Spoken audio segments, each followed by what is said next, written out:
Politics లోకి వెళ్ళాలని చెప్పి ఎట్లా థాట్ వచ్చింది? ఎప్పుడు వచ్చింది? మా బ్లడ్ లోనే ఉంది. సడన్ ప్లాన్ అని కాదు. ఫస్ట్ సార్ ఎమ్మెల్సీగా ఎలక్ట్ అయిన తర్వాత ఫస్ట్ ఫీలింగ్ ఏంటి సార్? సో 20 days నోటీస్ ముందర నాకు చెప్పారు.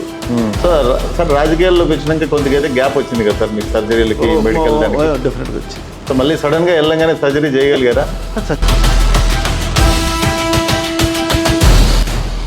టికెట్ ఇవ్వకుండా పని చేయించుకోవడానికి జగన్మోహన్ రెడ్డి గారు మీకు చెప్పిన మాట ఏంటి సార్? ఏమని చెప్పి కన్విన్స్ చేశారు? నేను బలిపశు అయ్యానంతే సార్. నవాజ్ బాషా గారికి టికెట్ ఇచ్చి ఆయన గెలిచిన తర్వాత మళ్ళీ మధ్యలో అయ్యో తిప్పాటికే సారికే ఇచ్చింటే బాగుండేది అని చెప్పి ఫీల్ అయినారు, వాళ్ళు ఆలోచన చేసినారని కూడా విన్నాం సార్. నిజమేనా? నేను అదే నా బాధ అంతా కూడా. నేను నాటిన విత్తనమే నిజాయితీగా ఉన్నాం మనము.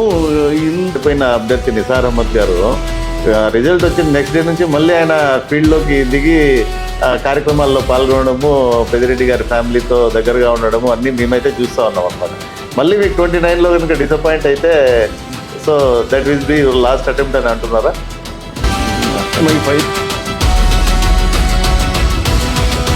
కానీ మీ అనుచరులు, మీ ఫాలోవర్స్ ఆయన లీడర్షిప్ని ఒప్పుకోకుండా మీకు మీ దగ్గర సపరేట్గా మాట్లాడుతున్నారని ఆయన దగ్గరికి వెళ్ళట్లేదు అని చెప్పి ఒక టాక్ కదా. ప్రస్తుతం ఎమ్మెల్యే షాజహాన్ బాషా గారి పనితీరుపై మీ అభిప్రాయం సార్? మొత్తం టీడీపీలో జరుగుతున్న అంతర్గత కుమ్ములాటలు, చిన్నబాబు వర్సెస్ షాజహాన్ బాషా గారు కానీ ఇట్లాంటివి వైఎస్ఆర్సీపీకి లాభపడే అంశాలే అంటారా?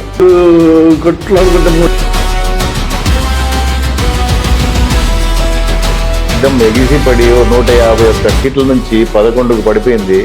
ఎంత పెద్ద తప్పులు చేసింటే అంత కింద పడిపోయింది సార్. వైసీపీ చేసిన తప్పులు ఏంటి? రాజకీయ నిర్ణయం.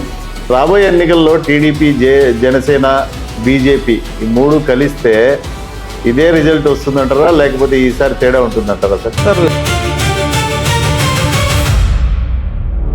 నుంచి మీకు పిలుపు వచ్చిందని టీడీపీలోకి ఆల్మోస్ట్ వెళ్ళిపోతారనే ప్రచారం కూడా జరిగింది.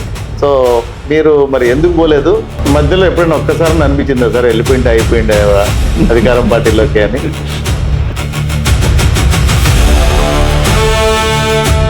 కెరీర్లో ఎవరైనా వేరే పొలిటీషియన్ బెదిరించారా సార్?